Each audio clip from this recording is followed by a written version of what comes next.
এইটা করার জন্যই একটু হাতে সময় রেখে সিএমএইচ অফিসের সামনে, তারপরে জেলা শাসকের সামনে অন্তত 24 ঘন্টা ধর্নার কর্মসূচি নেওয়া হোক। আমি নিজে এবং আমার বন্ধু বান্ধব যারা আছেন তাদের এই কর্মসূচিতে সামিল হতে বলবো। দেখুন জেলার স্বাস্থ্য মানে এটাই নয় একটা মানুষের রোগ না থাকা, শারীরিক রোগ না থাকা, এটা আমরা মনে করি না।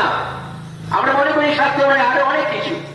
স্বাস্থ্য মানে বিশুদ্ধ পানীয় জল পাওয়া, স্বাস্থ্য মানে বিশুদ্ধ হাওয়া পাওয়া, স্বাস্থ্য মানে তার সেচের জল পাওয়া, স্বাস্থ্য মানে তার বিশুদ্ধ খাবার পাওয়া, স্বাস্থ্য মানে এটাও চিকিৎসকের কাছে, চিকিৎসা কর্মীর কাছে বন্ধুত্বপূর্ণ আচরণ পাওয়া। প্রশাসক যদি আমার সঙ্গে শত্রুমূলক আচরণ করে, ওরা আমরা বিভাজন সৃষ্টি করে, আমি মনে করি আমার রোগ তারা বাড়িয়ে দিচ্ছে। আমি এটাও চাই না। উষার বিক্ষোভ পত্রিকা বারে এই কাজটা করে থাকে। জেলার বিভিন্ন সমস্যা তার পত্র পত্রিকা তুলে ধরে। স্বাস্থ্য নিয়ে যে আন্দোলন, সে আন্দোলনের পক্ষে উষার বিক্ষোভ থাকবে, অথবা প্রচারমূলক কাজে থাকবে, এই আশ্বাস, এই প্রতিশ্রুতি দিয়ে আমি বক্তব্য শেষ করছি। ধন্যবাদ আপনাদের।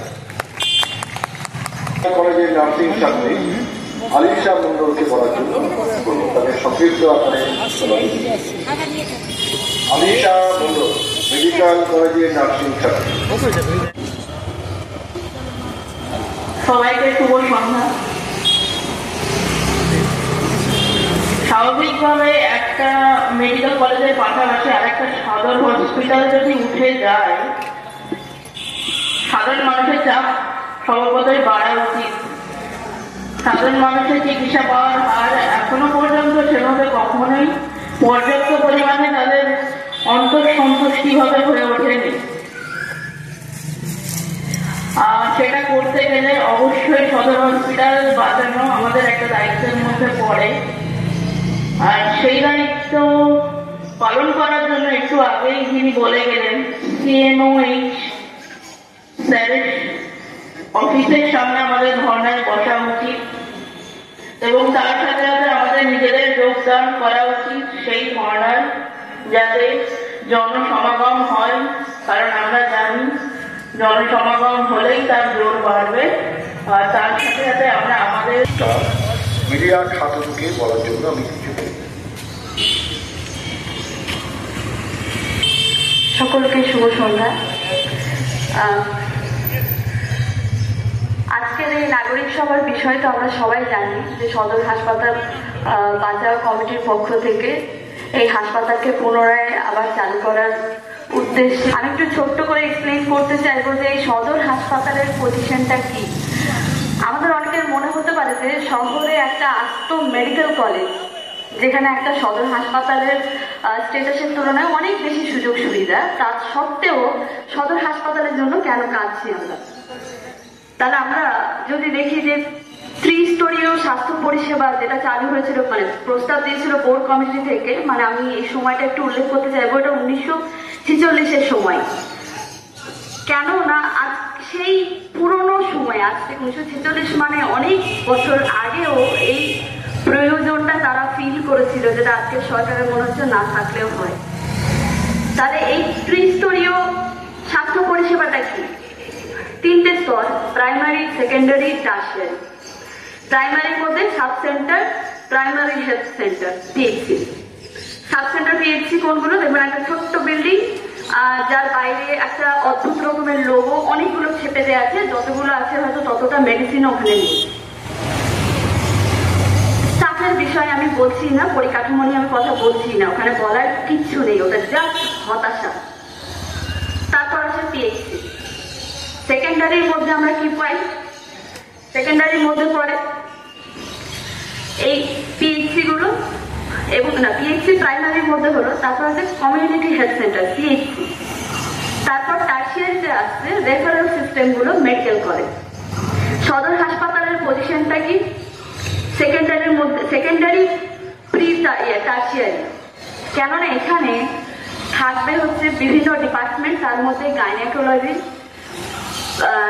বিশেষত মেডিসিন, সার্জারি, মানে খুব ছোট ফ্রেমে হলেও ওই টার্সিয়ারিরই একটা ছোট্ট ইউনিট আছে, এখানে এক্স-রে হবে, এখানে বেশ কিছু ইনভেস্টিগেশন হবে।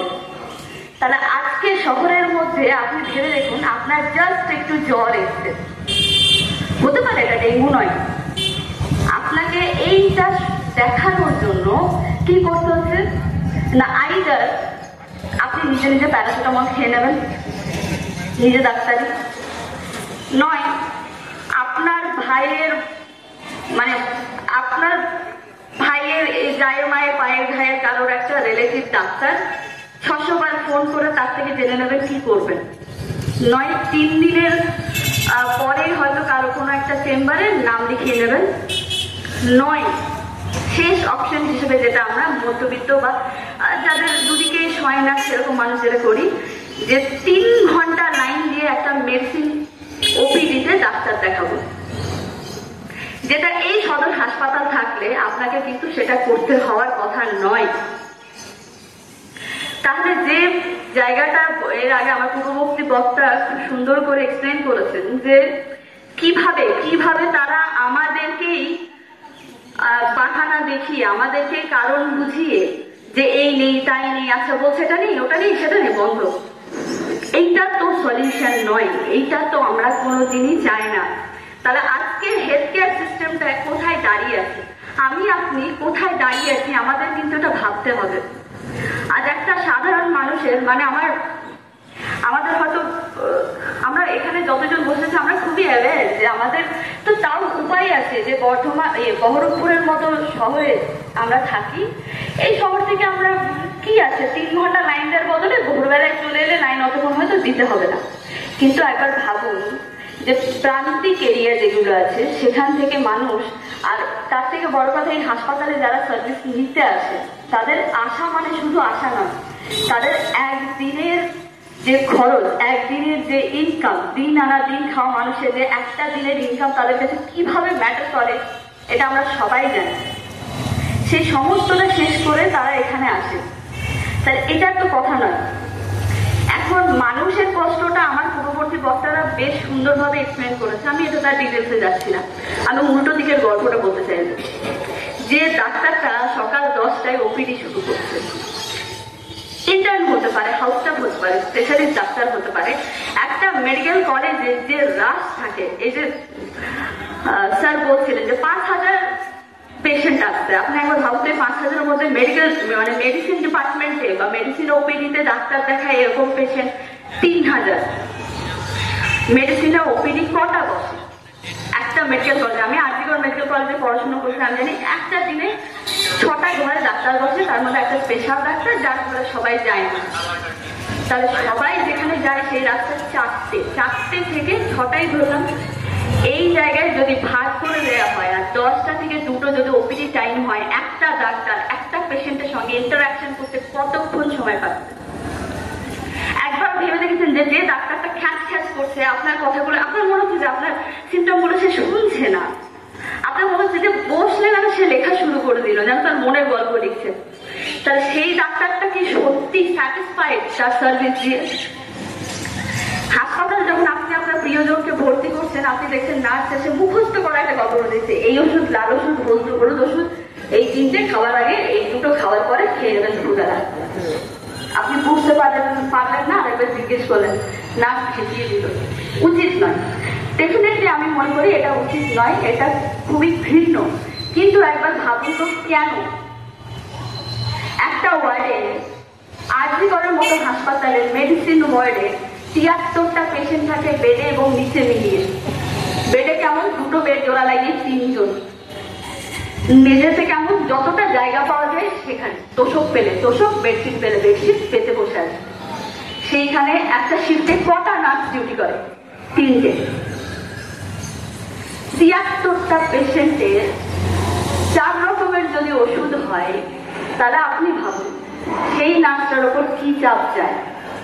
সে 73টা পেশেন্টকে বোঝায় দুপুরবেলায় লাল হলুদ নীলটা খাওয়ার আগে আর বেগুনিয়া সবুজটা খাওয়ার পরে।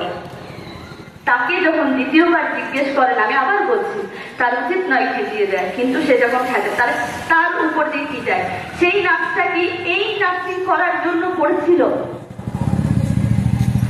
সেম ভাবে আপনি একটা ইনভেস্টিগেশন করতে পারেন। আপনার মনে হচ্ছে যে থাক বাবা, সরকারি হাসপাতালে দরকার কি, যাবো না, আমার তো স্বাস্থ্যসাথী কার্ড আছে, নেব, গীতারাম চলে যাবো। গীতারামে বড় বড় বিজ্ঞাপন, একদম ক্যাশলেস ট্রিটমেন্ট হবে। আপনি কেন এই প্রশ্ন করছেন না যে আপনাকে গীতারামে যেতে হবে কেন? আপনার তো গীতারাম এই শহরে আসারই কথা ছিল না। মানুষের স্বাস্থ্য শিক্ষা ছিল একদম মৌলিক অধিকার, সেটা রাষ্ট্র দিতে বাধ্য। আপনার কেন মনে হচ্ছে স্বাস্থ্যসাথী কার্ড দিয়ে আপনাকে উদ্ধার দিয়ে দিল সরকার? না, এই ধারণাটা ভুল। এই ধারণাটা খুব সূক্ষ্মভাবে রাষ্ট্র বলুন, সরকার বলুন, তারা বিভিন্ন ফর্মে আমাদের মধ্যে এটাই ইমপ্লান্ট করছে, ঢুকিয়ে দিচ্ছে। আমরা আমরা ওভারওয়েল হয়ে যাই। হ্যাঁ, মানে মেডিকেল কলেজে গেলাম, 2 ঘন্টার মধ্যে ডাক্তার দেখানো গেল, মানে ম্যাজিক হয়েছে।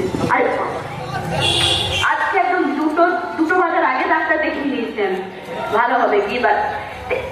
এই ধারণাটা আমার কেন আসে? আমার কেন রাগ হয় না? আমার কেন খারাপ লাগে না? তাহলে আজকে এই জায়গায় দাঁড়িয়ে এই সবটাই কিন্তু খুব সূক্ষ্মভাবে যদি আমরা দেখি, অলরেডি এটা আলোচনা করেছেন শামসুল সাহেব, যে এটা কিন্তু আর কিচ্ছু নয় মানুষকে বেসরকারিকরণের দিকে ঠেলে দেয়া। আমাদেরকে ইন্টারেস্টেড করে দিচ্ছে যে গীতারামটা ভালো, ঝকঝকে হাসপাতাল, গীতারামটা ভালো, টাকা দিতে হচ্ছে না, স্বাস্থ্যসাথী কার্ডটা দারুণ বিষয়। আপনারা খোঁজ নিলে ভালোভাবে জানতে পারবে যে একটা স্বাস্থ্যসাথী কার্ডে মেডিসিনের, ক্রিটিক্যাল কেয়ারের যে পরিমাণ টাকা বরাদ্দ আছে তাতে বেড চার্জও হয় না। একটা অ্যান্টিবায়োটিকের যার দাম তাতে কমপ্লিটই হয় না। আপনি ভাবুন তো হাসপাতালগুলো কিভাবে করছে। আজকে লাস্ট যদি আপনি বাজেট দেখেন, সেখানে স্বাস্থ্য বাজেট কমে গেছে। আমরা যদি ভালো করে হিসাব করে দেখি, 100, যতদূর আমি জানি 177, অ্যারাউন্ড 150, ধরুন 150টার থেকেও বেশি ওষুধের দাম বেড়েছে। 1000-এর চেয়েও বেশি জীবনদায়ী ওষুধের 12% দাম বাড়ানো যাবে এপ্রিল মাস থেকে, এই ছাড় দেওয়া হয়েছে। আজকে একটা সুগারের পেশেন্ট সরকারি হাসপাতালে গেলে, এই সদর হাসপাতাল সিএইচসি অব্দি মেডিসিনই পায় না, একবার পায় একবার পায় না। মেডিকেল কলেজে গেলে 7 দিনের বেশি ওষুধ দেয় না। আমাদের পক্ষে সম্ভব? একটা সাধারণ প্রান্তিক মানুষের পক্ষে কি কখনো সম্ভব প্রতি 7 দিনে গোটা দিন নষ্ট করে জাস্ট 7 দিনের ওষুধ আনবে? আর সুগারের ওষুধের দাম আকাশ ছোঁয়া। একটা প্যান্ডিক পার ট্যাবলেট 28 টাকা করে পড়ে, আপনারা সবাই জানেন। মানুষ কি করবে? আজকে তো মানুষের দেয়ালে পিঠ থেকে যাওয়ার কথা। আমার খুবই ভালো লাগছে যে আজকের এই সভাতে এত মানুষ আপনারা এসেছেন। তবে আমি বাকি যারা ঘরের ভেতর থেকে শুনছেন বা দূর থেকে শুনছেন, যাদের মধ্যে ন্যূনতম অ্যাওয়ারনেস আছে, আমি প্রত্যেককে রিকোয়েস্ট করবো যে আপনারা প্লিজ অন্যের নয়, আপনার নিজের হকটুকু আদায় করুন, আপনার নিজের হকটুকু বুঝে নিন, জেনে নিন, কোথাও থাকবেন না। এবং সদর হাসপাতাল বাঁচাও কমিটিকে আমি অনেক ধন্যবাদ জানাই যে তারা এত সুন্দর একটা ইনিশিয়েটিভ দিয়েছে।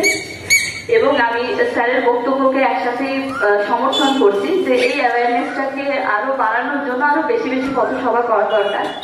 আমি পার্সোনালি ডেফিনেটলি চেষ্টা করবো এই জায়গায় আপনাদের যতটা আমার দিক থেকে পারা যায় হেল্প করার। সকলকে আবার ধন্যবাদ জানিয়ে আমি আমার সংক্ষিপ্ত বক্তব্য